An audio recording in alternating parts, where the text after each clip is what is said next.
Yes, professor Roni, ഞാൻ താങ്കളിലേക്ക് വരാം. നമുക്ക് മറ്റൊരു അതിഥിയിലേക്ക് കൂടി പോകേണ്ടിയിരിക്കുന്നു. ഇടതുമുന്നണിയുടെ പ്രതിനിധി അഡ്വക്കേറ്റ് ബലദേവ് സച്ചിദാനന്ദൻ. അഡ്വക്കേറ്റ് ബലദേവ് സച്ചിദാനന്ദൻ, നരേന്ദ്രമോദിയുടെ കൊച്ചി സന്ദർശനം എങ്ങനെ കാണുന്നു? 70,000-ഓളം ആളുകൾ പങ്കെടുത്തു നരേന്ദ്രമോദിയെ കാണാൻ. റോഡിന് ഇരുവശവും തടിച്ചുകൂടി എന്നാണ് BJPയുടെ വക്താവ് അഡ്വക്കേറ്റ് എസ് ജയസൂര്യൻ പറഞ്ഞത്. പ്രധാനമന്ത്രി ആയതുകൊണ്ട് അദ്ദേഹത്തെ കാണാൻ പലരും വരും എന്ന് പറഞ്ഞു. പക്ഷേ ഈ സന്ദർശനത്തിന് ഒരു രാഷ്ട്രീയ ലക്ഷ്യം ഉണ്ട്. ആ രാഷ്ട്രീയ ലക്ഷ്യത്തെ ഇടതു മുന്നണി ഭയക്കുന്നുണ്ടോ? ഇന്ത്യയുടെ പ്രധാനമന്ത്രി അദ്ദേഹം വ്യക്തി എന്നുള്ളതല്ല, പ്രധാനമന്ത്രിയെ സ്വാഗതം ചെയ്യുക, അതിഥി ദേവോ ഭവ. അത് വിശേഷിച്ചും കേരളത്തിലെ ജനങ്ങൾക്ക് അത് വളരെ കൂടുതലാണ്. പിന്നെ എനിക്ക് തോന്നുന്നു, ഈ കേരളത്തിൽ ആദ്യമായിട്ടാണ് ഒരു പ്രധാനമന്ത്രി ഒരു വിവാഹ ചടങ്ങിൽ പങ്കെടുക്കാൻ എത്തുന്നത്. ഇതിനു മുമ്പ് അങ്ങനെ ആരും വന്നായിട്ട് എന്റെ ഓർമ്മയിലില്ല. ഉണ്ടെങ്കിൽ ഇവിടെ ഇരിക്കുന്ന മറ്റു അതിഥികൾക്ക് പറയാം. എന്തായാലും അതൊരു നല്ല കാര്യമാണ്. ഇന്ത്യയുടെ പ്രധാനമന്ത്രി, വിശേഷിച്ചും സുരേഷ് ഗോപി എന്റെ ജില്ലക്കാരൻ കൂടിയാണ്. എന്റെ ജസ്റ്റ് സ്ഥിരരായിട്ട് കൊല്ലത്തെ കോളേജിൽ പഠിച്ച ആളൊക്കെയാണ്. അപ്പൊ അദ്ദേഹത്തിന്റെ മകളുടെ വിവാഹത്തിന് ഇന്ത്യയുടെ പ്രധാനമന്ത്രി തന്നെ പങ്കെടുക്കുക എന്ന് പറയുന്നത് അതൊരു നല്ല കാര്യമായിട്ട് തന്നെയാണ് ഞാൻ കാണുന്നത്. പക്ഷെ ഇതിനകത്ത് ഞാൻ അതിലേക്ക് വരുമല്ലേ, ഞാൻ തുടങ്ങിയതില്ലേ. അപ്പം ബഹുമാനപ്പെട്ട അനിൽ നമ്പ്യാരും പിന്നെ എന്റെ പ്രിയ സുഹൃത്ത് ജയസൂര്യ വക്കീലും ഒക്കെ പറഞ്ഞതുപോലെ അദ്ദേഹം വരുമ്പോൾ ഇവിടെ മൊത്തത്തിൽ നിങ്ങളുടെ ചാനൽ എഴുതി കാണിച്ചിട്ട് മോഡി വന്നു, മോഡി കൂട്ടി എന്നും പറഞ്ഞാണ് എഴുതി കാണിക്കുന്നത്. എനിക്ക് അതിനെക്കുറിച്ച് പറയാനുള്ള, ഇതിന്റെ രാഷ്ട്രീയ വശത്തെ കുറിച്ച് പറയുമ്പോൾ, അദ്ദേഹത്തിന്റെ ജന്മനാടെന്ന് പറയുന്നത് ഭാരതമാണെങ്കിലും സ്റ്റേറ്റ് പറയുമ്പോൾ ഗുജറാത്താണ്. അദ്ദേഹം മുഖ്യമന്ത്രിയായിട്ടിരുന്നപ്പോൾ ഉണ്ടായിരുന്ന സംഭവമായിരുന്നു ബിൽക്കിസ് ബാനു കേസ്. ഞാൻ അതിന്റെ കഥകളിലേക്കൊന്നും പോകുന്നില്ല. എങ്കിലും ആ പെൺകുട്ടി കത്തി നീറി നിൽക്കുന്ന ഒരു സാഹചര്യം, അതിന് നീതി നിഷേധിക്കുകയും ഒടുവിൽ സുപ്രീം കോടതി ഇടപെട്ട് അതിന് വീണ്ടും നീതി നൽകുകയും ചെയ്തു. അത് ഒരു വശത്ത്. ഇവിടെ നമ്മളിപ്പോൾ കുറെ അധികം ചർച്ച ചെയ്ത മണിപ്പൂർ സംഭവം, പിന്നെ പ്രിയപ്പെട്ട ജയസൂര്യ വക്കീൽ പറഞ്ഞ പോലെ എറണാകുളത്തെ 40 ലക്ഷത്തിനകമാണ് ജനസംഖ്യ. അത്രയേ ഉള്ളൂ നമ്മുടെ ഈ മണിപ്പൂർ എന്ന് പറഞ്ഞ സംസ്ഥാനത്തിനും അതിനകത്തുള്ള ജനസംഖ്യ ഉള്ളൂ. കൊച്ചൊരു സ്റ്റേറ്റാണ്. പിന്നെ ഇന്ത്യയുടെ തലസ്ഥാനമായ ഡൽഹിയിൽ ഇന്ത്യയുടെ യശസ് ലോകത്ത് മൊത്തം ഉയർത്തിയ ഗുസ്തി വർഷങ്ങളായിട്ട് അവിടെ സമരം ചെയ്യുന്നു. ലൈംഗിക പീഡന കേസിൽ BJPയുടെ ഒരു MP-ക്കെതിരെ സമരം ചെയ്യും. അപ്പൊ ഇങ്ങനെ ഒരു വശത്ത് ഭാരതത്തിന്റെ മതേതരത്വവും അതുപോലെ തന്നെ ഭാരതത്തിന്റെ ജനാധിപത്യവും ഇവിടുത്തെ അതുപോലെ തന്നെ ക്രമസമാധാനവും ഒക്കെ ചോദ്യം ചെയ്തുകൊണ്ട് ഇന്ത്യയുടെ തലസ്ഥാനത്തും ബഹുമാനപ്പെട്ട ഇന്ത്യൻ പ്രധാനമന്ത്രിയുടെ സ്ഥലവും അദ്ദേഹം മുഖ്യമന്ത്രിയുമായിട്ടിരുന്ന ഗുജറാത്തിലുണ്ട്. 2002-ലുണ്ടായ സംഭവം 22 വർഷങ്ങൾക്ക് ശേഷം ചർച്ച ചെയ്യപ്പെടുകയും ഇത്രയും ദിവസമായിട്ട് ഇന്ത്യയുടെ പ്രധാനമന്ത്രി, ശരിയാ നിങ്ങൾ അഭിമാനത്തോടെ പറയുന്നു, കേരളത്തിൽ 2 പ്രാവശ്യം വന്നു ഈ വർഷം. ഒരു പ്രാവശ്യമെങ്കിലും ഇന്ത്യയുടെ പ്രധാനമന്ത്രി മണിപ്പൂർ സന്ദർശിച്ചു. ആരും ആയിക്കോട്ടെ, ഏത് വംശീയ കൊലപാതകമോ ക്രിസ്ത്യൻ പള്ളിയോ ഹിന്ദു പള്ളി എന്തോ ആയിക്കോട്ടെ തകർത്തോ, 400 എല്ലാവരും പള്ളി തകർത്തുന്നോ ഇല്ലെന്നോ, അതിന് ചില വംശങ്ങൾ തമ്മിലുള്ള സംഘർഷം, ആര് തമ്മിലുള്ള സംഘർഷം ആയിക്കോട്ടെ. ഈ മാസം 13-ാം തീയതി 4 പേര് കൊല ചെയ്യപ്പെട്ടു. പോലീസ് സ്റ്റേഷൻ ആക്രമിച്ച് ആ ആയുധങ്ങളുമായിട്ടാണ് ഇവിടെ ശ്രീ റോണി പറഞ്ഞതുപോലെ അവിടെ പരേഡ് നടത്തുന്നത് തീവ്രവാദികൾ. അത് ഏത് ഗ്രൂപ്പിലുള്ളവരായിക്കോട്ടെ, അത് അനുകൂല സംഘടനയായാലും പ്രതികൂല സംഘടനയായാലും. എന്തുകൊണ്ട് 15 ലക്ഷം പട്ടാളക്കാരുണ്ട്, അർദ്ധനാവിക സൈനികരുണ്ട്, അങ്ങനെ ഒരുപാട് പേര് ഇന്ത്യയുടെ അതിർത്തി കാക്കാനുമായിട്ട്, ഇന്ത്യയുടെ സംരക്ഷണം കാക്കാൻ, ക്രമസമാധാനം കാക്കാനൊക്കെ ഉണ്ടായിട്ട് എന്തുകൊണ്ട് ഒരു കൊച്ചു സംസ്ഥാനത്ത് വന്ന ഈ സംഘർഷം ഇത്രയും നാള് നിങ്ങൾക്ക് ഒതുക്കാൻ പറ്റിയില്ല? അല്ല അഡ്വക്കേറ്റ് ബലദേവ്, ഇപ്പൊ സൈന്യത്തെ ഇറക്കി അവിടുത്തെ പ്രശ്നങ്ങൾ അമർച്ച ചെയ്യാം, പക്ഷെ അങ്ങനെ ഒരു സൈനിക ആക്ഷനിലേക്ക് പോകണ്ട എന്ന് ഭരണകൂടം തീരുമാനിക്കുന്നു. മാത്രമല്ല, നരേന്ദ്രമോദിയുടെ സാന്നിധ്യം ആവശ്യമായിടത്ത് അദ്ദേഹം പോകും. പക്ഷേ അത് സുരക്ഷാ കാരണങ്ങളാലായിരിക്കാം. ഇൻ്റലിജൻസ് സംവിധാനങ്ങളൊക്കെ മുന്നറിയിപ്പ് നൽകുമല്ലോ. അതിനനുസരിച്ച് മാത്രമല്ലേ പ്രധാനമന്ത്രി എവിടെ പോകണം എന്ന് തീരുമാനിക്കുന്ന പ്രധാനമന്ത്രി സ്വന്തം നിലക്കല്ലല്ലോ. അതുപോട്ടെ കേരളത്തിൽ എവിടെയൊക്കെ പ്രശ്നങ്ങൾ ഉണ്ടാവുന്നു? നമ്മുടെ മുഖ്യമന്ത്രി പിണറായി വിജയൻ അവിടെയൊക്കെ പോകുന്നുണ്ടോ സാർ? ഉണ്ടോ? നമ്മളിപ്പോ ചർച്ച ചെയ്യുന്നത് നരേന്ദ്രമോദിയുടെ ശരി തന്നെ, അതവിടെ നിൽക്കട്ടെ. മണിപ്പൂർ എന്തുകൊണ്ട് സന്ദർശിച്ചില്ല? ഞാൻ ചോദിക്കുന്നത് ഇത്രയേ ഉള്ളൂ. കേരളത്തിൽ അനിഷ്ട സംഭവങ്ങൾ നടന്ന എത്രയോ അനിഷ്ട സംഭവങ്ങൾ എത്രയോ മേഖലകളുണ്ടല്ലോ. അവിടെയൊക്കെ നമ്മുടെ മുഖ്യമന്ത്രി പിണറായി വിജയൻ പോയിട്ടുണ്ടോ? നമ്മുടെ വിഷയം നരേന്ദ്രമോദിയുടെ കേരള സന്ദർശനമാണ് വിഷയം. അപ്പോൾ ചർച്ച ചെയ്തോളൂ, ചോദിച്ചോളൂ, നമുക്ക് വരാം. ഇന്ത്യയിൽ ഏറ്റവും കൂടുതൽ ക്രമസമാധാനമുള്ള സംസ്ഥാനം എന്ന് പറയുന്നത് ഒന്ന് കാശ്മീർ, രണ്ട് അരുണാചൽ പ്രദേശ്. ചൈന ഏത് നിമിഷം ആക്രമിക്കുന്ന സ്ഥലം. ആ കാശ്മീരിൽ ഇന്ത്യയുടെ പ്രധാനമന്ത്രിക്ക് പോകുന്നതിന് ഇന്ത്യയിൽ വീഴ്ചയൊന്നുമില്ലായിരുന്നു. അതുപോലെ തന്നെ സംഘർഷം നിലനിൽക്കുന്ന മറ്റു സ്ഥലങ്ങളിൽ പോകുന്നതിന് വീഴ്ചയൊന്നുമില്ല. അപ്പോൾ മണിപ്പൂർ എന്ന് പറയുന്ന കൊച്ചു സംസ്ഥാനത്ത് പോകുന്നതിന് ഏത് ഇന്റലിജൻസാ പോകണ്ടെന്ന് പറഞ്ഞത്? ഒരു ഇന്റലിജൻസും പറഞ്ഞിട്ടില്ല. അപ്പോൾ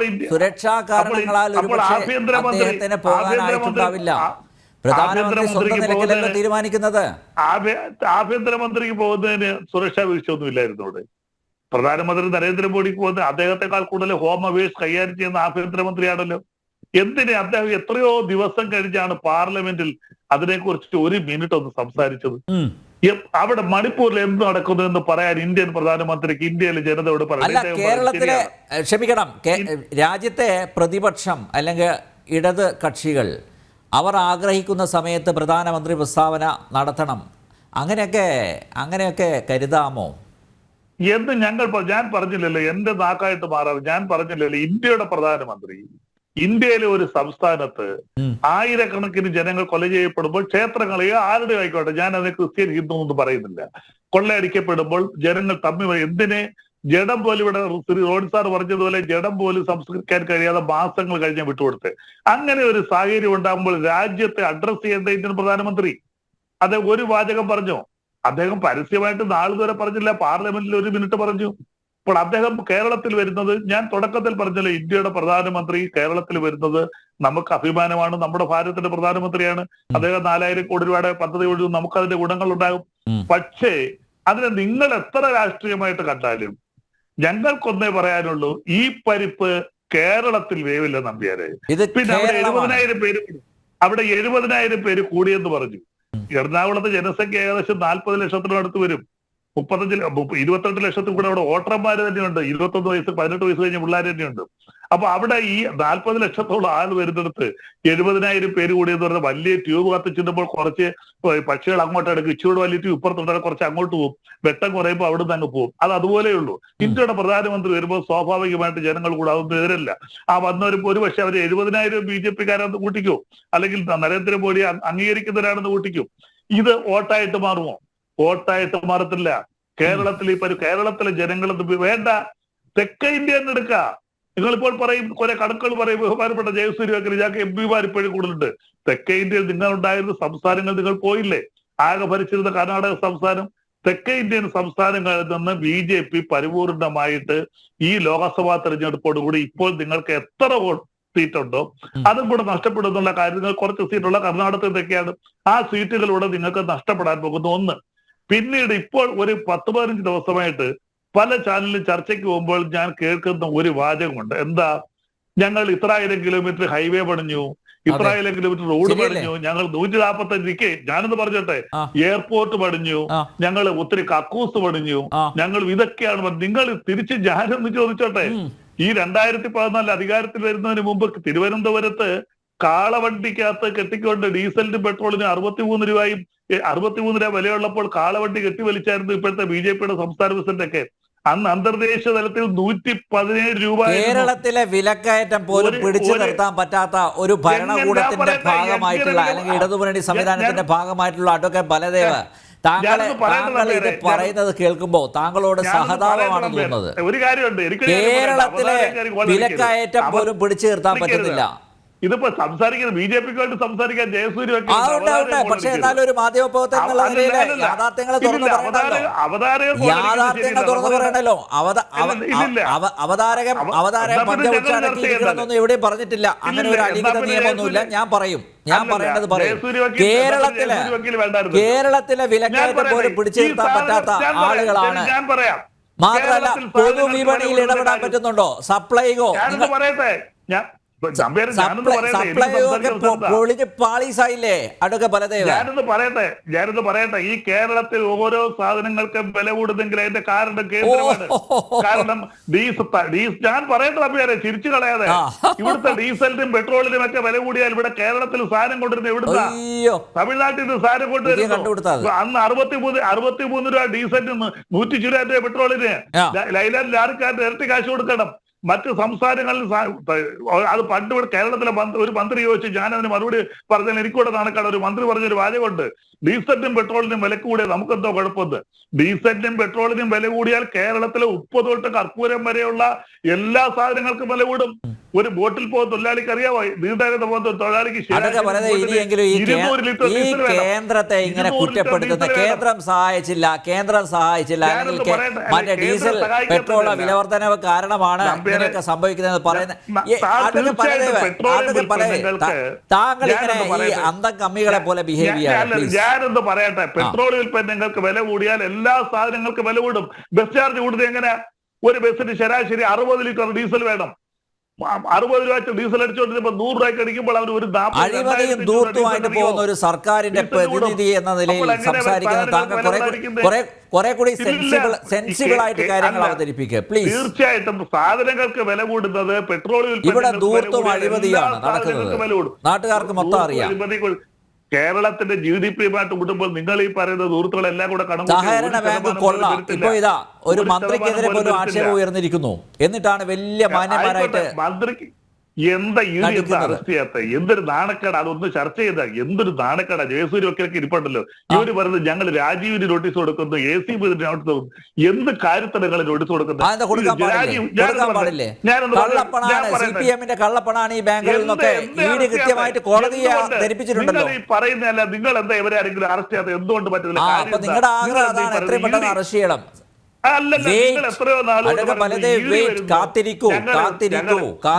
അങ്ങനെ വരട്ടി ഈടിയൊക്കെ അടിച്ച് ഞങ്ങളെ ഒന്ന് ഉമ്മാക്കി കാണിക്കേണ്ട.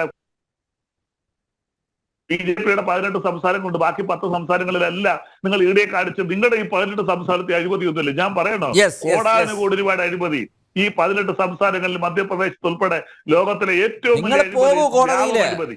40,000 സംവിധാനം ഉണ്ടല്ലോ. അയോധ്യ വിധിക്കകത്ത് അദ്വാനിയും ജോഷിയും തെറ്റ് ചെയ്തു എന്ന് പറഞ്ഞു. ഏതൊരു ക്രിമിനൽ സംവിധാനം CRPC ജയസൂര്യ വക്കീലാണല്ലോ. CRPC പറയുന്നത് കുറ്റക്കാരനാണ്, തെറ്റ് ചെയ്തെന്ന് പറഞ്ഞിട്ട് അവർക്കെതിരെ ശിക്ഷയില്ലാതെ അവസാനം ആ 2 ജഡ്ജിമാര് ഗവർണറും അംബാസഡറും ഒക്കെ ആയിട്ട് പോയ ചരിത്രം നമ്മുടെ മുമ്പിലുണ്ട്. ഏത് കോടതി? നമുക്കറിയാമല്ലോ കോടതിയിൽ വിശ്വാസമില്ലേ? കോടതിയാണ് വിധിയല്ലേ അയോധ്യയിലെ വിധിയാണ് പറഞ്ഞത്. അയോധ്യ വിധി എന്തായിരുന്നു? അങ്ങനെയാണ് ഒരു അഡ്വക്കേറ്റ് ജയസൂര്യൻ ഇപ്പോഴും മണിപ്പൂരാണ് ആയുധമാക്കുന്നത്. മാത്രമല്ല, കേരളത്തിൽ ഉള്ള എല്ലാ പ്രശ്നങ്ങൾക്കും ആധാരം കേന്ദ്രത്തിൻ്റെ സമീപനമാണ്. പതിവ് പല്ലവിയാണല്ലോ, അതിൽ പറഞ്ഞിട്ട് കാര്യമില്ല. അപ്പോൾ ഇതൊക്കെയാണ് ഇപ്പോഴും ഇവർ ആയുധമാക്കുന്നത്. ഒരു മാറ്റവും ഇല്ല അക്കാര്യത്തിൽ. ഇവർ രണ്ടുപേരും പറഞ്ഞതിന് മറുപടി പറയാൻ എനിക്ക് അല്പസമയം തരണം. ഞാൻ ദീർഘിപ്പിക്കുകയൊന്നുമില്ല. ഈ ഒരു സെക്കൻഡ്, ഇദ്ദേഹത്തിന് നല്ലപോലെ പറയാം. അപ്പൊ അവതാരം ഇടപെടത്തില്ല. ഞങ്ങൾ പറയുമ്പോൾ അദ്ദേഹം ഇരുന്നും കോളടിക്കുക. ഞാൻ പറയുമ്പോഴേ ഇടപെടരുത്. മണിപ്പൂരിൽ പട്ടാളത്തെ ഇറക്കിയില്ല എന്നുള്ള ആക്ഷേപമാണ്. അതായത് അത് പട്ടാളത്തെ ഇറക്കിയാൽ 30 മിനിറ്റ് വേണ്ട മണിപ്പൂരിലെ പ്രശ്നം പരിഹരിക്കാൻ. പക്ഷെ പട്ടാളത്തെ ഇറക്കി പരിഹരിക്കണമെങ്കിൽ ഇത് ശത്രു രാജ്യം. നമ്മൾ കാശ്മീരിൽ എന്ന് പറഞ്ഞാൽ കാശ്മീരിൽ നമ്മളോട് യുദ്ധം ചെയ്യുന്നത് പാകിസ്ഥാനാണ്. പാകിസ്ഥാൻ വളർത്തിവിടുന്ന തീവ്രവാദികളാണ്. അപ്പോൾ അവിടെ നമുക്ക് പട്ടാളത്തെ ഇറക്കാം. മണിപ്പൂരിൽ അതല്ല പ്രശ്നം. അപ്പോൾ വിദേശ ശക്തിയോടല്ല നമ്മൾ അവിടെ യുദ്ധം ചെയ്യുന്നത്. അതുകൊണ്ട് പട്ടാളത്തെയോ പോലീസിനെയോ ഇറക്കി നേരിടേണ്ട ഒരു വിഷയമല്ല അത്. മാത്രമല്ല, ഇന്ത്യയുടെ ചരിത്രം ഇതുവരെ എടുത്തു നോക്കിയാൽ പ്രശ്നങ്ങൾ ഉണ്ടാകുന്നിടത്ത് പ്രധാനമന്ത്രിമാർ പോവാറില്ല. പ്രശ്ന പരിഹാരത്തിന് വേണ്ട കാര്യങ്ങളാണ് ചെയ്യുന്നത്. പ്രശ്നമുണ്ടായിടത്ത് പ്രധാനമന്ത്രിമാർ പോവാറില്ല, പോവേണ്ട ആവശ്യമില്ല എന്നുള്ള നിർദ്ദേശത്തെ ധിക്കരിച്ച് ഒറ്റ പ്രധാനമന്ത്രിയേ ഉള്ളൂ. അത് രാജീവ് ഗാന്ധിയാണ്. അദ്ദേഹത്തിന് ആ രീതിയിലുള്ള അന്ത്യവിധി ഉണ്ടാവാനും കാരണം അത് തന്നെയാണ്. അപ്പോൾ ഇടപെടേണ്ടടുത്ത് ഇടപെടുകയും അധികാരത്തിലിരിക്കുമ്പോൾ ആ അധികാരം ഉപയോഗിച്ചുകൊണ്ട് പ്രശ്നങ്ങൾ പരിഹരിക്കുകയും ചെയ്യുന്ന ഒരു കീഴ്വഴക്കം ഈ രാജ്യത്തുണ്ട്. എല്ലാ രാജ്യത്തും അങ്ങനെയാണ്. വിദേശ രാജ്യങ്ങളിലും നമ്മൾ എടുത്തു നോക്കിയാൽ അത് മനസ്സിലാകും. അപ്പോൾ പ്രശ്നം പരിഹരിക്കേണ്ടവൻ അധികാരത്തിലിരിക്കുമ്പോൾ അവിടെ ഓടി ചെല്ലുകയല്ല, ഓടിച്ചെന്ന് തീർക്കാൻ പറ്റുമായിരുന്നെങ്കിൽ രാഹുൽ ഗാന്ധി അവിടെ സമാധാനത്തിന്റെ കട തുറക്കാൻ പോയിട്ട് ഇപ്പോ സമാധാനം ഉണ്ടാവേണ്ടതല്ലേ? എന്നിട്ട് സമാധാനത്തിന്റെ കട തുറക്കാൻ പോയ ആളിനോട് സമാധാനം ഉണ്ടാക്കാൻ പറ്റിയില്ലല്ലോ. അപ്പോൾ ഇതാണ് മണിപ്പൂരിനെ സംബന്ധിച്ചിട്ടുള്ള യാഥാർത്ഥ്യം. പിന്നെ മറ്റൊരു കാര്യം ബൽദേവ് സാർ ഇവിടെ പറഞ്ഞു, പെട്രോളിനും ഡീസലിനും വില കൂടിയാൽ നിത്യോപയോഗ സാധനത്തിനെല്ലാം വില കൂടുമെന്ന്. അതെല്ലാവർക്കും അറിയാവുന്ന കാര്യമാണ് സാർ. അങ്ങനെയാണെങ്കിൽ പെട്രോളിനും ഡീസലിനും വില കുറയ്ക്കാൻ ഒറ്റ കാര്യമേ ഉള്ളൂ. നമ്മുടെ അതിർത്തിയിലെ ചെക്ക് പോസ്റ്റ് അങ്ങോട്ട് കടന്നാൽ മതി. 14 രൂപ 15 രൂപ പെട്രോളിനും ഡീസലിനും വില കുറയും. കേരളത്തിന്റെ ചെക്ക് കേരളത്തിനകത്ത് മാത്രമാണ് ഇത്ര വലിയ വില വർധന. എന്തുകൊണ്ടാണ് KSRTC കേരളത്തിന്റെ സ്വന്തം ട്രാൻസ്പോർട്ട് സംവിധാനം തമിഴ്നാട്ടിലേക്കും കർണാടകത്തിലേക്കും അതുപോലെ തന്നെ പോണ്ടിച്ചേരിയിലേക്കും ഓടുന്ന ബസ്സിനോട് സംസ്ഥാനത്തിന്റെ KSRTC മന്ത്രി പറഞ്ഞിരിക്കുകയാണ് പുറത്തുപോയി ഫുൾ ടാങ്ക് ഡീസൽ അടിച്ചുകൊണ്ട് പോരാൻ. എന്തിനാ അങ്ങനെ പുറത്തുപോയി അടിക്കുന്നത്? എന്താ അകത്തടിച്ചാലുള്ള കുഴപ്പം? കാരണം ഇവിടെ 14 രൂപ 15 രൂപ വില കൂടുതലാണ്. അപ്പൊ നിത്യോപയോഗ സാധനത്തിന് വില കൂടുമെന്നറിയാവുന്ന ഇടതുപക്ഷ മുന്നണിക്ക് അങ്ങനെയാണെങ്കിൽ ഈ പെട്രോളിന്റെയും ഡീസലിന്റെയും വില കർണാടകത്തിലെയും തമിഴ്നാട്ടിലെയും പോണ്ടിച്ചേരിയിലേതും പോലെ 14-15 രൂപ കുറച്ചു കൊടുത്തുകൂടെ എന്നാണ് കേരളത്തിലെ ജനങ്ങൾ ചോദിക്കുന്നത്. അതുപോലെ തെക്കേ ഇന്ത്യയില് നമ്മൾ ഇപ്പോഴും ഓർക്കണം, BJP തെക്കേ ഇന്ത്യയിൽ ഗോവ ഭരിക്കുന്നു, പോണ്ടിച്ചേരി ഭരിക്കുന്നു, കർണാടകത്തിൽ പ്രതിപക്ഷ നേതൃസ്ഥാനത്തിരിക്കുന്നു. ബൽദേവ് സാറിന് അറിയാവുന്നതുപോലെ തെക്കേ ഇന്ത്യയിൽ ഏറ്റവും കൂടുതൽ MP-മാരുള്ള പാർട്ടി BJP-യാ, കോൺഗ്രസ് അല്ല, CPM അല്ല, മറ്റേതെങ്കിലും ഒരു പാർട്ടിയല്ല. അപ്പോൾ കേരളത്തിലും തെക്കേ ഇന്ത്യയിലും ഒക്കെ BJP വളരെ ശക്തമായ പാർട്ടി തന്നെയാ. പിന്നെ എപ്പോഴും പറയും കേരളത്തെ സംബന്ധിച്ചിടത്തോളം എന്തെങ്കിലും ഒരു മൈനസ് വരുമ്പോൾ ഇത് കോടതി BJP ആണ്, അല്ലെങ്കിൽ നീതി ആയോഗ് BJP ആണ്, ഇലക്ഷൻ കമ്മീഷൻ BJP ആണ്. ഇത് സ്ഥിരമായിട്ട് LDF-ഉം UDF-ഉം പറഞ്ഞുകൊണ്ടിരിക്കുന്ന ഒരു കാര്യമാണ്. നീതി ആയോഗിനെ പലപ്പോഴും പൊക്കി പറയാറുണ്ടോ? നീതി ആയോഗ് പറഞ്ഞു കേരളത്തിലെ എല്ലാ കാര്യങ്ങളും വളരെ ഭംഗിയാണ്, ഇവിടെ ആരോഗ്യ രക്ഷയുടെ കാര്യത്തിൽ, ശിശുമരണത്തിന്റെ കാര്യത്തിൽ, മാതൃമരണ നിരക്കിന്റെ കാര്യത്തിലൊക്കെ നമ്മൾ വളരെ മുൻപന്തിയിലാണ് എന്ന് നീതി ആയോഗ് എന്ന് പറയുമ്പോൾ, അപ്പോൾ നീതി ആയോഗ് RSS-ഉം അല്ല, നീതി ആയോഗ് BJP-യും അല്ല. അപ്പൊ നീതി ആയോഗ് നല്ലതാണ്. ഇപ്പൊ ഇന്നലെ നീതി ആയോഗ് പറഞ്ഞിരിക്കുന്നു ഇന്ത്യയില് കേരളത്തിലാണ് ഏറ്റവും ദരിദ്രര് കുറവ്. 1% പോലും ദരിദ്രരില്ലാത്ത സംസ്ഥാനം കേരളമാണ്. 0.74% ദരിദ്രർ മാത്രമേ കേരളത്തിലുള്ളൂ എന്ന് നീതി ആയോഗ് എന്ന് പറയുമ്പോൾ ആ നീതി ആയോഗ് നല്ലതാണ്. എന്നാൽ അതേ നീതി ആയോഗ് അതേ ദിവസം തന്നെ പറഞ്ഞു 24 കോടി ജനങ്ങൾ ഇന്ത്യയിലെ കഴിഞ്ഞ 9 വർഷത്തിനുള്ളിൽ ദാരിദ്ര്യരേഖയ്ക്ക് മുകളിലെത്തിയെന്ന്. ഇത് നീതി ആയോഗ് തന്നെ പറഞ്ഞതാണ്. അപ്പൊ നരേന്ദ്രമോദിയുടെ ഭരണകീഴിൽ 24 കോടി ജനങ്ങൾ ദാരിദ്ര്യരേഖയ്ക്ക് താഴെ ഉണ്ടായിരുന്നവർ മുകളിലേക്ക് വന്നിട്ടുണ്ട്. ഇങ്ങനെയുള്ള രാഷ്ട്രീയ യാഥാർത്ഥ്യങ്ങൾ ചർച്ച ചെയ്യുന്നതിന് പകരം ഈ വസ്തുതകളെ മറച്ചു വെച്ചുകൊണ്ട് യാഥാർത്ഥ്യബോധമില്ലാത്ത തരത്തിൽ ജനതയെ തെറ്റിദ്ധരിപ്പിക്കുകയാണ് ചെയ്തുകൊണ്ടിരിക്കുന്നത്. പെട്രോൾ ഡീസൽ വിലയുടെ കാര്യത്തിൽ ഞാൻ കാര്യങ്ങൾ പറഞ്ഞു കഴിഞ്ഞല്ലോ. അപ്പൊ അതേപോലെ യാഥാർത്ഥ്യബോധത്തോടു കൂടിയുള്ള രാഷ്ട്രീയമാണ് ഭാരതീയ ജനതാ പാർട്ടി കേരളത്തിനകത്തും പുറത്തും ഇന്ന് പ്രവർത്തിച്ചുകൊണ്ടിരിക്കുന്നത്. അപ്പോൾ ഏതൊരു പ്രശ്നമാണെങ്കിലും ആ പ്രശ്നത്തെ പരിഹരിക്കേണ്ട രീതിയിൽ പരിഹരിക്കാനുള്ള പരിണിതപ്രജ്ഞതയുള്ള നേതൃത്വമാണ് BJP-ക്കുള്ളത്, നമ്മുടെ ഇന്ന് ഭാരതത്തിനുമുള്ളത്. അപ്പോൾ ആ വിധത്തിൽ ഏതു പ്രശ്നത്തെയും പരിഹരിക്കും. പക്ഷേ അങ്ങനെ പ്രശ്ന പരിഹാരം കൊടുക്കാൻ കഴിയുന്ന ഒരു കേന്ദ്രത്തോട് യുദ്ധം ചെയ്യുന്ന നിലപാടെടുത്തുകൊണ്ട് ഇന്നിപ്പോ സുപ്രീം കോടതി പോയിരിക്കുകയാണല്ലോ. അപ്പോൾ നേരത്തെ തന്നെ നിർമ്മലാ സീതാരാമൻ ധനകാര്യമന്ത്രി പറഞ്ഞു, നിങ്ങൾ സംശയം ഉണ്ടെങ്കിൽ സുപ്രീം കോടതി പോകൂ, ഞങ്ങൾക്ക് ഈ വസ്തുതകൾ സുപ്രീം കോടതിയുടെ മുമ്പാകെ വിശദീകരിക്കാൻ ഒരു അവസരവും കൂടി കിട്ടുമല്ലോ എന്ന്. അപ്പൊ സുപ്രീം കോടതി നാളെ കേരളത്തിന് അനുകൂലമായിട്ടുള്ള നിലപാടെടുത്തില്ലെങ്കിൽ എന്തായിരിക്കും പറയാൻ പോകുന്നത്? ക്യാപ്സ്യൂൾ ഇപ്പൊ തന്നെ റെഡിയല്ലേ, സുപ്രീം കോടതി RSS ആണ്, സുപ്രീം കോടതി BJP ആണ്, ഇതല്ലേ പറയാൻ പോകുന്നത്. എവിടെയെങ്കിലും BJP ജയിച്ചാൽ തെരഞ്ഞെടുപ്പ് കമ്മീഷൻ RSS ആണ്, എവിടെയെങ്കിലും BJP തോറ്റാൽ തെരഞ്ഞെടുപ്പ് കമ്മീഷൻ നല്ലതാണ്. കേരളത്തെക്കുറിച്ച് നീതി ആയോഗ് നല്ലത് പറയുമ്പോൾ നീതി ആയോഗ് നല്ലതാണ്, കേരളത്തെക്കുറിച്ച് അതേ നീതി ആയോഗ് തിരിച്ചു പറഞ്ഞാൽ നീതി ആയോഗ് RSS ആണ്. ഇങ്ങനെയുള്ള രാഷ്ട്രീയ പാപ്പരത്വം അവസാനിപ്പിച്ചിട്ട് രാഷ്ട്രീയ സത്യസന്ധതയോടുകൂടി കാര്യത്തെ നേരിട്ട് കാണാൻ LDF-ഉം UDF-ഉം തയ്യാറായാൽ ഈ പ്രശ്നങ്ങൾക്ക് പരിഹാരം ഉണ്ടാക്കാൻ കഴിയും. ഇനി അതല്ല, ഈ രീതിയിലുള്ള അസത്യ പ്രചരണമാണ് തുടരുന്നത് എങ്കിൽ കേരള ജനതയെ ഈ കാര്യങ്ങൾ പറഞ്ഞ് ബോധവൽക്കരിക്കാൻ BJP തയ്യാറാണ്, NDA തയ്യാറാണ്. അതുകൊണ്ട് വരാൻ പോകുന്ന തെരഞ്ഞെടുപ്പുകളിൽ ഈ രണ്ട് മുന്നണിയെയും ഞെട്ടിക്കുന്ന തരത്തിലുള്ള റിസൾട്ട് ആയിരിക്കും NDA കേരളത്തിൽ കൊയ്യാൻ പോകുന്നത്. അതിന്റെ തുടക്കമാണ് ഈ റോഡ് ഷോ. അതല്ലാതെ കേവലം ജനസംഖ്യാനുപാതികമായിട്ട് കുറെ ആൾ കൂടിയതല്ല. കാരണം ഇന്ത്യയുടെ രാഷ്ട്രീയ ചരിത്രത്തിൽ ഇത്ര വലിയ പരിവർത്തനം വരുത്തിയത് ഈ BJP ആണ്. BJP എപ്പോഴും ആക്ഷേപിക്കുന്നത് എങ്ങനെയാ? BJP ന്യൂനപക്ഷ വിരുദ്ധാണെന്നാണ്. ഓർക്കുക, ഇന്ത്യയിൽ ഏറ്റവും കൂടുതൽ ക്രൈസ്തവ MLA-മാരുള്ള പാർട്ടി BJP-യാ. അതെ. അല്ലാതെ കേരള കോൺഗ്രസോ ഒന്നുമല്ല. ഇന്ത്യയിൽ ഏറ്റവും കൂടുതൽ ക്രൈസ്തവ MLA-മാരുള്ള പാർട്ടി BJP-യാ. ഇന്ത്യയിൽ ഏറ്റവും കൂടുതൽ ക്രിസ്ത്യൻ മന്ത്രിമാരുള്ള പാർട്ടി BJP-യാ. ആ പാർട്ടി ക്രൈസ്തവർക്ക് ഭൂരിപക്ഷമുള്ള മഹാഭൂരിപക്ഷം സംസ്ഥാനങ്ങളും ഇന്ന് ഭരിക്കുക. പക്ഷെ കേരളത്തിന്റെ ഉള്ളിൽ ഇത് തൊട്ടുകൂടാത്ത പാർട്ടിയാണ്, ന്യൂനപക്ഷ വിരുദ്ധമാണ് എന്നൊക്കെയുള്ള ഈ കള്ളപ്രചരണം ഇനി വിലപ്പോവില്ല. ഈ തരത്തിലുള്ള കള്ളപ്രചരണത്തിലൂടെയുള്ള രാഷ്ട്രീയത്തിന്റെ കാലഘട്ടം അവസാനിക്കുക. ഇത് ഞാൻ ഉറപ്പിച്ചു പറയാൻ കാരണം, ഒരു കാലത്ത് ഉത്തരേന്ത്യയിലെ ജാതി രാഷ്ട്രീയമായിരുന്നു. ആരാ ഇതൊക്കെ പറഞ്ഞുകൊണ്ടിരുന്നത്? ഇവിടുത്തെ കമ്മ്യൂണിസ്റ്റുകാർ, ഇവിടുത്തെ കോൺഗ്രസ്സുകാർ. ജാതിക്ക് ഞങ്ങൾ എതിരാന്ന് പറഞ്ഞിരുന്നവര്. അവർ ജാതി രാഷ്ട്രീയം കളിച്ചിടത്താണ് BJP വികസന രാഷ്ട്രീയം കളിച്ചത്. അവിടെയാണ് ജാതിയെ അപ്രസക്തമാക്കിക്കൊണ്ട് ബീഹാറും UP-യും ഒക്കെ BJP പിടിച്ചടക്കിയത്.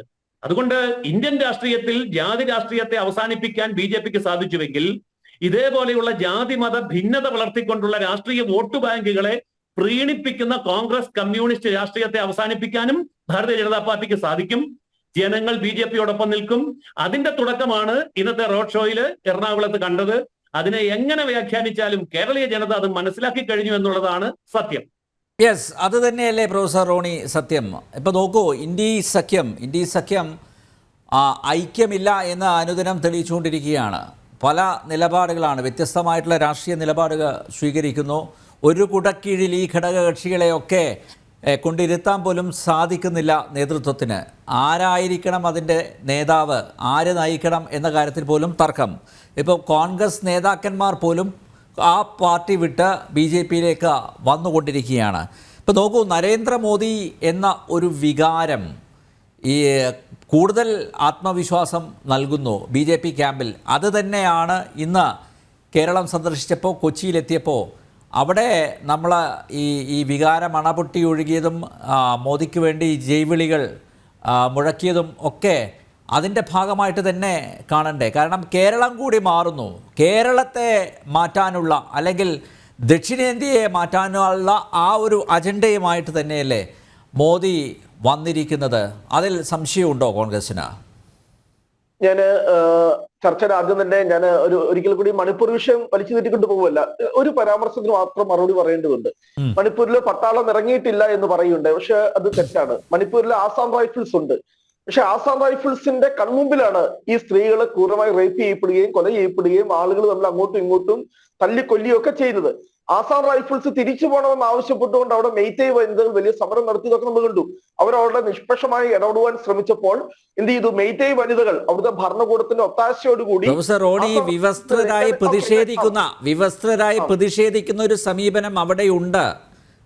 ഈ സ്ത്രീകൾക്ക് അവിടെയുണ്ട്. അത് പണ്ട് മുതലേ ഉള്ളതാണ്. ആദ്യം പറഞ്ഞ പോയിന്റ് തന്നെ ഞാൻ അതിലേക്ക് തന്നെ, കാരണം ആസാം റൈഫിൾസിന്റെ ഉൾപ്പെടെ ഇന്ത്യൻ പട്ടാളത്തിന്റെ കൈകൾ അവിടെ കെട്ടപ്പെട്ടിരിക്കുകയാണ്. ഞാൻ അതുകൊണ്ട് ആ വിഷയം ഞാൻ അവിടെ ഞാൻ അവസാനിപ്പിക്കുന്നു. ഇനി എന്തുകൊണ്ട് പിന്നെ ഇവിടെ പ്രിയപ്പെട്ട ശ്രീ ജയസൂര്യൻ വക്കീല് ഒരുപാട് കാര്യങ്ങൾ BJP-യുടെ ഭരണ നേട്ടങ്ങളൊക്കെ പറയുണ്ടായി. പക്ഷെ ഒരു കാര്യം നമ്മൾ വളരെ കൃത്യമായിട്ട് പറയണം. കേരളത്തിലുള്ള ഒരു സാഹചര്യമല്ല കേരളത്തിന് പുറത്തുള്ള മറ്റ് സ്ഥലങ്ങളിലൊക്കെ ഉള്ളത്. എന്റെ ഒന്നാമത്തെ ഉദാഹരണം തന്നെയാണ് മണിപ്പൂർ സന്ദർശിച്ച ആ മാധ്യമ പ്രവർത്തകർക്ക് നേരെ രാജ്യദ്രോഹ കുറ്റത്തിന് ഉൾപ്പെടെ കേസെടുത്തത്. അത് അവിടെ നിൽക്കട്ടെ, സുപ്രീം കോടതി ഇടപെടുകയുണ്ടായി. കേരളത്തില് കാരണം എന്താ കാര്യങ്ങൾ വളരെ കൃത്യമായി തന്നെ ഈ കേന്ദ്ര ഗവൺമെന്റിന്റെ ഇരുമ്പ് മറക്കുള്ളിൽ, ഞാൻ കൃത്യമായി തന്നെ അങ്ങനെ പറയാൻ ഞാൻ ആഗ്രഹിക്കുക, ഇരുമ്പ് മറക്കുള്ളിൽ ഡൽഹിയിൽ നടക്കുന്ന കാര്യങ്ങൾ, മോദി ഭരണകൂടത്തിന്റെ കീഴിൽ നടക്കുന്ന കാര്യങ്ങൾ വളരെ കൃത്യമായി തന്നെ കേരളത്തിലെ ജനങ്ങള് വളരെ കൃത്യമായി തന്നെ ചർച്ച ചെയ്യപ്പെടുന്നുണ്ട്. ഒരുപക്ഷെ ഉത്തരേന്ത്യയിലൊക്കെ അതിനുള്ള ഒരു സാഹചര്യമില്ല. മാധ്യമ സ്വാതന്ത്ര്യമൊക്കെ വലിയ രീതിയിൽ നിഷേധിക്കപ്പെടുന്ന, അടിച്ചമർത്തപ്പെടുന്ന ഒരു ഇരുണ്ട കാലഘട്ടം. കേരളത്തിൽ മാത്രമേ ഇതൊക്കെ ചർച്ച ചെയ്യുന്നുള്ളൂ ഈ മാധ്യമ സ്വാതന്ത്ര്യം. ഞാൻ ഒരു കാര്യം വളരെ കൃത്യമായി തന്നെ ചൂണ്ടിക്കാണിച്ചുകൊണ്ട് ഈ ചർച്ചയിൽ പങ്കെടുക്കുന്ന കേരളത്തിലുള്ള മാധ്യമങ്ങൾക്കെതിരെ സർക്കാർ എടുക്കുന്ന സമീപനം, അതിനെ കുറിച്ച് എന്താ നിങ്ങളൊന്നും പറയാത്തത്? ഇന്ത്യയില് ഈ പറയുന്ന കൺട്രോളർ പിണറായിയെ വിമർശിച്ചു കഴിഞ്ഞാൽ അടുത്ത ദിവസം കേസാണ്. ഞങ്ങളെ പോലുള്ളവരൊക്കെ കള്ളക്കേസിൽ കൊടുക്കപ്പെട്ടവരാണ്. നമ്മുടെ വിഷയം നമ്മൾ വഴിതിരിച്ചു വിടേണ്ടതില്ല. നമ്മൾ കാരണം പിണറായി വിജയന്റെ സർക്കാർ അങ്ങനെ പ്രവർത്തിക്കുന്നുണ്ടല്ലോ, അതിനെതിരെ ശക്തമായി ഇവിടുത്തെ പ്രതിപക്ഷം പ്രവർത്തിക്കുന്നുണ്ട്. മോദി ഭരണകൂടത്തിനെതിരെ മാത്രമല്ല, മോദി ഭരണകൂടവും പിണറായി വിജയന്റെ ഭരണകൂടവും ചെയ്യുന്ന എല്ലാ കാര്യങ്ങൾക്കെതിരെയും പ്രതിപക്ഷം അല്ലെ കേരളത്തിന്റെ പൊതുസമൂഹം വളരെ കൃത്യമായി ജാഗ്രത പുലർത്തുന്നുണ്ട്. ഞാനൊരു കാര്യം വളരെ കൃത്യമായി ഇവിടെ ചൂണ്ടിക്കാണിച്ചു. കേരളത്തെ പ്രതിപക്ഷം ദുർബലമായതിന്റെ കെടുതികളാണ് നമ്മൾ അനുഭവിച്ചുകൊണ്ടിരിക്കുന്നത്. ഇവിടെ ജയസൂര്യൻ വക്കീൽ പറയുന്നു, തെരഞ്ഞെടുപ്പ് കമ്മീഷൻ നിഷ്പക്ഷതയെ കുറിച്ച് പറയുന്നു. ഈ കഴിഞ്ഞ പാർലമെന്റ് സമ്മേളനത്തിൽ തന്നെയാണ് 146 MP-മാരെ പാർലമെന്റിൽ നിന്ന് പുറത്താക്കി. ഒരു കാര്യം മനസ്സിലാക്കണം, ആ 146 എംപിമാരിൽ 20 എംപിമാരും കേരളത്തിലുള്ള എംപിമാരാ. ആ എംപിമാരെ പുറത്താക്കി അവിടെ എന്ത് ചെയ്തു? പാർലമെന്റിന്റെ 2 സഭകളും നിയമം പാസാക്കി തെരഞ്ഞെടുപ്പ് കമ്മീഷന് ചിറകരിയാൻ വേണ്ടി. കേരളത്തിന്റെ എന്തെങ്കിലും ആവശ്യങ്ങൾക്ക് വേണ്ടി ഈ കോൺഗ്രസ് എംപിമാർ, കേരളത്തിൽ നിന്നുള്ള കോൺഗ്രസ് എംപിമാർ ശബ്ദം ഉയർത്തിയിട്ടുണ്ടോ? ബഹളം വെക്കുക എന്നതിനുപരിയായിട്ട്, ബഹളം വെക്കുക എന്നതിന് ഉപരിയായിട്ട് ക്രിയാത്മകമായിട്ടുള്ള എന്തെങ്കിലും ഇടപെടലുകൾ കേരളത്തിൽ നിന്നുള്ള കോൺഗ്രസ് എംപിമാരുടെ ഭാഗത്ത് ഉണ്ടായിട്ടുണ്ടോ? പ്രൊഫസർ റോണി എല്ലാ കാര്യങ്ങളും വിശ്വസിച്ചുകൊണ്ട് പ്രതിഷേധിച്ചിട്ടുണ്ടാവില്ല. പക്ഷെ ന്യായമായ ആവശ്യങ്ങൾക്ക് വേണ്ടി കേരളത്തോട് കാണിക്കുന്ന കൃത്യമായ അനീതികൾക്കെതിരെ, അല്ലാതെ രാഷ്ട്രീയത്തിന്റെ പേരിൽ ഇടതുപക്ഷം പറയുന്ന രാഷ്ട്രീയത്തിന്റെ പേരിൽ മര്യാദയ്ക്ക് സംസാരിക്കാൻ, തെറ്റുകൂടാതെ ഇംഗ്ലീഷിൽ സംസാരിക്കാനുള്ള കഴിവുള്ള എത്ര എംപിമാരുണ്ട്? നിങ്ങൾ തന്നെ പറ. അത് തിരിച്ച് ബിജെപിയോട് ചോദിക്കട്ടെ, നിങ്ങളുടെ എത്ര എംപിമാരുണ്ട്? വളരെ കൃത്യമായ കാര്യങ്ങൾ പഠിച്ച് അല്ലെങ്കിൽ സംസാരിക്കാൻ കഴിയുന്ന എത്ര എംപിമാർ നിങ്ങൾക്കും ഉണ്ട്? ഇല്ല, അങ്ങനെ അടച്ചാക്ഷേപിക്കേണ്ട കാര്യമൊന്നുമില്ല. കൃത്യമായി തന്നെ ശശി തരൂരിനെ പോലെയുള്ള എത്രയോ, ഞാൻ ഒരു ഡസൻ എംപിമാരുടെ, ശശി തരൂരിനെ മാറ്റി നിർത്താം, ബാക്കിയുള്ളവരുടെ കാര്യമാണ്. ബാക്കിയുള്ള എംപിമാരുണ്ടല്ലോ, 18 എംപിമാരുണ്ടല്ലോ. ഇവരിൽ എത്ര പേർക്ക് സംസാരിക്കാൻ അറിയാം? അങ്ങനെയെങ്കിൽ പിന്നെ ഈ പറയുന്ന ഇന്ത്യ മഹാരാജ്യത്തെ 543 എംപിമാരെ അടച്ചാക്ഷേപിക്കുന്ന ഒരു പരാമർശം ഇത് തന്നെ. അവരാഗ്രഹിക്കുന്ന മലയാള ഭാഷയിൽ പോലും സംസാരിക്കാനുള്ള സ്വാതന്ത്ര്യം ഇന്ത്യൻ പാർലമെന്റിലുണ്ട്. അത് പിന്നെ ഇംഗ്ലീഷിലും ഹിന്ദിയിലും പാർലമെന്റിലുണ്ട്. അല്ല, നമ്മുടെ ഇവിടുത്തെ ഞാൻ ചോട്ടെ, എത്രയോ പ്രേമചന്ദ്രൻ ഉൾപ്പെടെയുള്ള എംപിമാർക്ക് മികച്ച പാർലമെന്റിയറിന് എത്ര പിന്നെ അവാർഡുകൾ ഡൽഹി തന്നെ നൽകിയിട്ടുണ്ട്. കേരളത്തിലെ എംപിമാരെ അങ്ങനെ അടച്ചാക്ഷേപിക്കാതെ, ഇന്ത്യൻ പാർലമെന്റിലുള്ള എംപിമാരെ അവരൊക്കെ എന്താ പറയുക, ഓട് വിളിച്ചു വന്ന ആളുകളൊന്നുമില്ല. കൃത്യമായി തന്നെ ജനങ്ങൾ തെരഞ്ഞെടുത്ത് വന്ന ആളുകൾ തന്നെയാ. അവരെ അങ്ങനെയൊന്നും നമ്മൾ പിന്നെ അടച്ചാക്ഷേപിക്കേണ്ടതില്ല. വളരെ കൃത്യമായി തന്നെ ഇവിടെ ഉത്തരം പറയണം. ഇലക്ഷൻ കമ്മീഷന് ചിറകരിഞ്ഞത് ഉൾപ്പെടെ ഞാനൊരു കാര്യം ഇവിടെ ചൂണ്ടിക്കാണിക്കട്ടെ. കഴിഞ്ഞ പാർലമെന്റിന്റെ പ്രത്യേക സമ്മേളനത്തിൽ കൺട്രോളർ ആൻഡ് ഓഡിറ്റർ ജനറൽ 12 റിപ്പോർട്ടുകൾ സമർപ്പിച്ചു. CAG ആ 12 റിപ്പോർട്ടുകൾ വന്നതിന് ശേഷം എന്താണെന്നറിയോ? CAG പുതിയ തിട്ടൂരെ കൊടുത്തിരിക്കുക. ഇനിയും ഒരു റിപ്പോർട്ട് ഇവിടെ കൊടുക്കണ്ട. ആ CAG കൊടുത്ത 12 റിപ്പോർട്ടുകൾ ഇവിടെ ഈ രാജ്യത്തെ ഈ പാർലമെന്റിൽ ചർച്ച ചെയ്യാതിരിക്കാൻ വേണ്ടിയാ എംപിമാരെ പുറത്താക്കിയത്. എന്താ പറഞ്ഞതറിയോ? ഈ കേന്ദ്ര ഗവൺമെന്റിന്റെ അഭിമാന പദ്ധതികൾ എന്ന് പറയുന്ന ആയുഷ്മാൻ ഭാരത് ഉൾപ്പെടെ, ഇന്ത്യൻ റെയിൽവേയുടെ പദ്ധതികൾ ഉൾപ്പെടെ, അതുപോലെ തന്നെ ദ്വാരക എക്സ്പ്രസ് വേ പദ്ധതി ഉൾപ്പെടെ ആയിരക്കണക്കിന് കോടി രൂപയുടെ അഴിമതി നടന്നിട്ടുണ്ട് എന്ന് പറഞ്ഞത് കൺട്രോളർ ആൻഡ് ഓഡിറ്റർ ജനറലാ. നിങ്ങളൊരു കാര്യം മനസ്സിലാക്കണം, 2014 വിനോദ് റായ് എന്ന് പറയുന്ന CAG അദ്ദേഹം കൊണ്ടുവന്ന റിപ്പോർട്ടിന്റെ അടിസ്ഥാനത്തിൽ ഇവിടെ വലിയ പ്രക്ഷോഭങ്ങളും വലിയ പ്രകമ്പനങ്ങളും ഉണ്ടാക്കി ഇന്ന് BJP ഇന്ത്യ മഹാരാജ്യത്ത് അധികാരത്തിലിരിക്കുന്നത്. ആ റിപ്പോർട്ട് പോലും വളച്ചൊടിച്ചതാണ് എന്ന് പിന്നീട് വാർത്തകൾ വന്നു. എന്നിട്ടാണ് നിങ്ങൾ അറിയണം ഈ ഇന്ത്യൻ പാർലമെന്റിൽ സമർപ്പിക്കപ്പെട്ട പ്രൊഫസർ റോണി, നിങ്ങൾ എത്ര പരിഭവിച്ചാലും, നിങ്ങൾ എത്ര പരാതിപ്പെട്ടാലും മോദി എന്ന പ്രഭാവത്തിന് മുന്നിൽ ഇതെല്ലാം നിഷ്പ്രഭമാകുകയല്ലേ? ആ യാഥാർത്ഥ്യമല്ലേ ഭാരതം കണ്ടുകൊണ്ടിരിക്കുന്നത്? പ്രൊഫസർ റോണി, അല്ല, ഒരു കാര്യം, ആ പ്രഭാവലയത്തിലേക്ക് നിങ്ങളുടെ പാർട്ടിയിൽ നിന്ന് പോലും ആളുകൾ അനുദിനം എത്തിക്കൊണ്ടിരിക്കുകയല്ലേ? എന്തുകൊണ്ട് കോൺഗ്രസിൽ ഉറച്ചു നിൽക്കുന്നില്ല?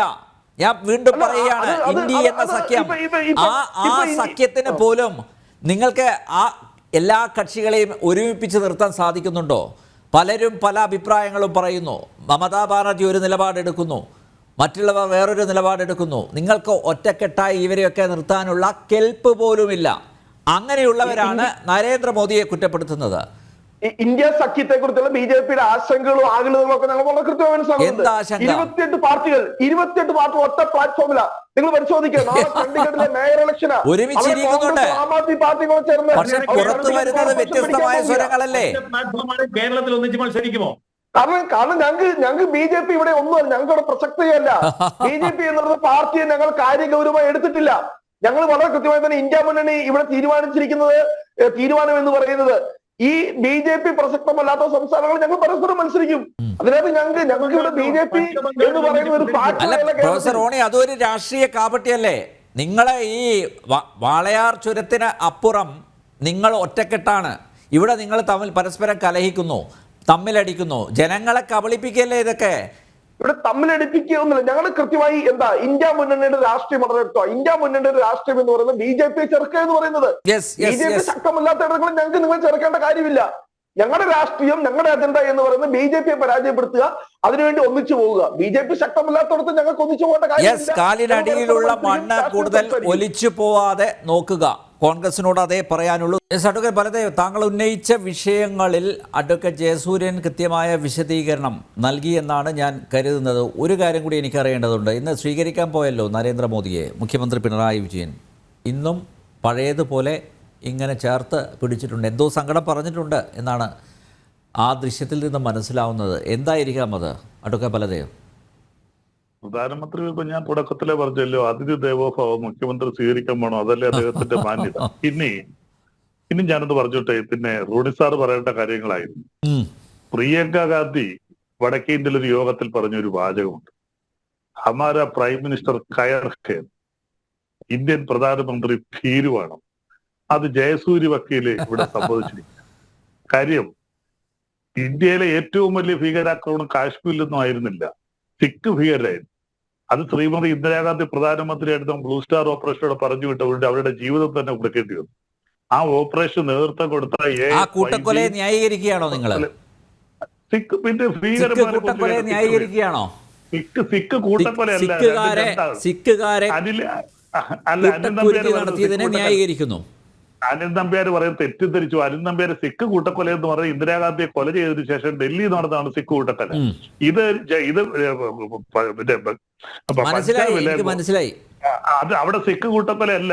ആ സുവർണക്ഷേത്രം പറഞ്ഞ് പഞ്ചാബ് ഭീകരരെയാണ് AS വൈദ്യയുടെ നേതൃത്വം പട്ടാളം വെടിവെച്ചു കൊന്നത്. അല്ലാതെ സിഖ് കൂട്ടക്കൊല എന്ന് ഇന്ത്യയിൽ അറിയപ്പെടുന്നത് ഇന്ദിരാഗാന്ധിയെ കൊന്നതിന് ശേഷം ഡൽഹിയിലെ സിഖുകാരെ കൂട്ടക്കൊല ചെയ്തതാണ്. അത് രണ്ടും രണ്ടാണ്. ഇന്ദിരാഗാന്ധി അന്ന് പറഞ്ഞൊരു വാചകമുണ്ട്, every drop of my blood will contribute to the growth of my nation. അവരങ്ങനെ തന്നെ മരിച്ചു. പിന്നെ AS വൈദ്യ അങ്ങനെ മരിച്ചു. രാജീവ് ഗാന്ധി അങ്ങനെ തന്നെയാണ്. അപ്പം ബഹുമാനപ്പെട്ട എന്റെ ജയസൂര്യ വക്കീൽ പറഞ്ഞത്, അങ്ങനെയുള്ള സ്ഥലങ്ങളിലേക്ക് പ്രധാനമന്ത്രി ഒന്നും പോകാൻ പാടില്ല. പിന്നെ അങ്ങനെ പേടിച്ചിരിക്കാനാണോ എന്റെ പ്രിയപ്പെട്ട വക്കീൽ ഒരു പ്രധാനമന്ത്രി? അതവിടെ നിൽക്കട്ടെ. അല്ല, പിണറായി ഒന്ന് ഉപദേശിക്ക് പ്ലീസ്. നേരത്തെ അല്ല, അദ്ദേഹം പോകുന്നുണ്ടല്ലോ, 4 വർഷം പോലീസായാലും അദ്ദേഹം കടപ്പുറത്ത് പോയത് ഇപ്പോഴും ഉണ്ട്. വന്നപ്പോ കടപ്പുറത്ത് പോയി നാട്ടുകാർ ഓടിച്ചതൊക്കെ നമ്മുടെ മനസ്സിലുണ്ട്. അദ്ദേഹം പേടിച്ചു പോകാതിരിക്കുന്നില്ല. പേടിച്ചല്ലേ ഓടിയത്? സ്വന്തം ജീവൻ അപകടത്തിലാണെന്ന് കണ്ടപ്പോ ഓടി ഒളിക്കുകയായിരുന്നില്ലേ? അപ്പൊ ഞാൻ പറയട്ടെ. അപ്പൊ ഇതുകൊണ്ട് ഇന്ത്യയെ സംബന്ധിച്ചിടത്തോളം ഞങ്ങൾക്ക് ഒന്നേ തീർച്ചയായിട്ടും പറയാനുള്ളത്, ഇന്ത്യ മുന്നണി എന്ന് പറയുന്നത് BJPക്കെതിരെയുള്ള ഒരു മുന്നണിയാണ്. BJP എന്ന് പറയുന്ന ആ വർഗീയ പ്രസ്ഥാനത്തെ ഭാരതത്തിൽ നിന്ന് ഇല്ലാതാക്കാൻ വേണ്ടി ഇടതുപക്ഷ മതേതര ജനാധിപത്യ പ്രസ്ഥാനങ്ങൾ ഒരുമിച്ച് നിൽക്കുന്ന ഒരു മുന്നണിയാണ്. അത് കുറച്ച് സംസ്ഥാനങ്ങളിൽ അവർക്ക് ശക്തിയുണ്ട്, ചില സംസ്ഥാനങ്ങളിൽ അവർ തമ്മിൽ മത്സരിച്ചെന്ന് വരും. കേരളത്തിലെ കാര്യം ഇവിടെ റോണി വക്കീൽ പറഞ്ഞതുപോലെ, ഞങ്ങൾക്ക് ഇവിടെ BJP ഞങ്ങളുടെ മുന്നിൽ രാഷ്ട്രീയ പാർട്ടിയല്ല. ഇവിടെ 20 സീറ്റിലും ഞങ്ങൾ പരസ്പരം മത്സരിക്കും. 20 പേരും ഇന്ത്യ മുന്നണിയുടെ MP മാരായിരിക്കും. അതിന് കേരളം വിട്ട് കഴിയുമ്പോൾ ഡൽഹിയിൽ ഞങ്ങൾ 20 ഇപ്പോഴും അങ്ങനെയാണല്ലോ നിൽക്കുന്നത്. അതിന് തർക്കമൊന്നുമില്ല. അത് രാജ്യസഭയിലേക്ക് വന്ന് വിടുന്നു, 9 പേര് പോകുന്നുണ്ട്. ഞങ്ങൾക്ക് ഒരു അഡ്ജസ്റ്റ്മെന്റ് ജനതാ പാർട്ടി BJP എന്ന വർഗീയ പ്രസ്ഥാനത്തെ അധികാരത്തിൽ നിന്ന് മാറ്റി നിർത്തുക, അത് മാത്രമാണ് ഇന്ത്യ മുന്നണിയുടെ ലക്ഷ്യം. അതിന് ഞങ്ങൾ ഏതറ്റം വരെ പോവാം. അപ്പൊ അതുകൊണ്ട് നിങ്ങൾ അതിനിടയ്ക്ക് വന്നിട്ട് ഉമ്മാക്കി കാണിച്ച് ഇവിടെ വന്ന ഒരു റോഡ് ഷോ നടത്തിയാൽ ഈ കേരളത്തിലെ ജനങ്ങൾ മൊത്തമൊക്കെ മാറി. ഇപ്പൊ ശരിയാ, ഞാനത് ലൈവ് കണ്ടോണ്ടിരിക്കുകയായിരുന്നു. ജനങ്ങൾ ആവേശത്തോടെ പൂവിട്ട്, അത് എല്ലാ ചാനലും, നിങ്ങളുടെ ചാനൽ മാത്രമല്ലല്ലോ, CPM-ന്റെ കൈരളിലും വിട്ടു. അത് അവര് ആ ചാനലിലും കുറെ അധികം സമയം അത് ലൈവ് വിട്ടു, എല്ലാ ചാനലുകളും വിട്ടു. അല്ല, അവര് വിടുന്നത് BJPയുടെ നേതാവ് വന്നുകൊണ്ടല്ല, ഇന്ത്യയുടെ പ്രധാനമന്ത്രി വന്നതുകൊണ്ടാണ് വിടുന്നത്. അതാണ് ഞാൻ പറഞ്ഞത്. പ്രധാനമന്ത്രിയെ അതിഥിയായിട്ട് പ്രധാനമന്ത്രി തന്നെയാണ് പറയുന്നത്, അഡ്രസ് ചെയ്യുന്നത്. അല്ലാതെ BJP നേതാവ് നരേന്ദ്രമോദി കേരളത്തിലെത്തിയെന്നല്ല. അതുകൊണ്ടാണ് ഞങ്ങൾ പ്രൈം മിനിസ്റ്ററാണ് ഞങ്ങൾ അഡ്രസ് ചെയ്തതും ബഹുമാനിക്കുന്നതും ബഹുമാനപ്പെട്ട കേരള മുഖ്യമന്ത്രി പോയി സ്വീകരിച്ചതും ഒക്കെ ഇന്ത്യയുടെ പ്രൈം മിനിസ്റ്ററാണല്ല, BJPയുടെ നേതാവിനെയല്ല. ആര് ജയിച്ചു വന്നാലും ഇന്ത്യയുടെ പ്രധാനമന്ത്രി ഞങ്ങളുടെ കൂടെ പ്രധാനമന്ത്രിയാണ്. നിങ്ങളുടെ ജയസൂര്യ വക്കീലിന്റെ അനിൽ നമ്പ്യാരുടെ പ്രധാനമന്ത്രി മാത്രമല്ല, അല്ല, അത് തുറന്നു പറഞ്ഞല്ലോ, സന്തോഷം. ഞങ്ങളുടെ പ്രധാനമന്ത്രിയാണ് നരേന്ദ്രമോദി. അല്ല, അതിന്റെ അർത്ഥം ആ മോദി പ്രഭാവത്തെ നിങ്ങളും ഉൾക്കൊള്ളുന്നു എന്ന് തന്നെയാണ് അഡ്വക്കേറ്റ് ബലദേവ്. ആ മോദി പ്രഭാവത്തെ അങ്ങനെയല്ലല്ലോ പണ്ട് അഡ്രസ് ചെയ്തതാ, അങ്ങനെയല്ലല്ലോ നരേന്ദ്രമോദിയെ പണ്ട് അഡ്രസ് ചെയ്തത്, അങ്ങനെയല്ലല്ലോ വിളിച്ചത്. രാഷ്ട്രീയവും അദ്ദേഹത്തിന്റെ വർഗീയവാദവും ഹിന്ദുത്വവാദവും ഒന്നും ഞങ്ങൾ അംഗീകരിക്കുന്നില്ല. ഞങ്ങൾ ഒരിക്കലും ഇപ്പോഴും RSS കാരനാണ് സാർ. അതേ ഇപ്പോഴും RSSകാരനാണ്. RSSന്റെ വർഗീയ തത്വസംഹിതയും അവരുടെ മറ്റു കാര്യങ്ങൾ അല്ല, വർഗീയത ആരാണ് രാഷ്ട്രീയായുധമാക്കുന്നത് എന്നൊക്കെ കേരളത്തിലെ ജനങ്ങളും മനസ്സിലാക്കിയിട്ടുണ്ട്. അഡ്വക്കേറ്റ് ബലദേവ്, സമയപരിമിതി കൊണ്ട് ഞാൻ ഇടപെടുകയാണ്. എന്തായാലും നരേന്ദ്രമോദി നാട് ഇളക്കിയിട്ടുണ്ട് എന്ന കാര്യത്തിൽ യാതൊരു സംശയവുമില്ല. ജനറൽ ഡിബേറ്റ് ഇവിടെ പൂർണ്ണമാകുന്നു. ചർച്ചയിൽ പങ്കെടുത്ത എല്ലാ അതിഥികൾക്കും നന്ദി, ഒപ്പം പ്രേക്ഷകർക്കും.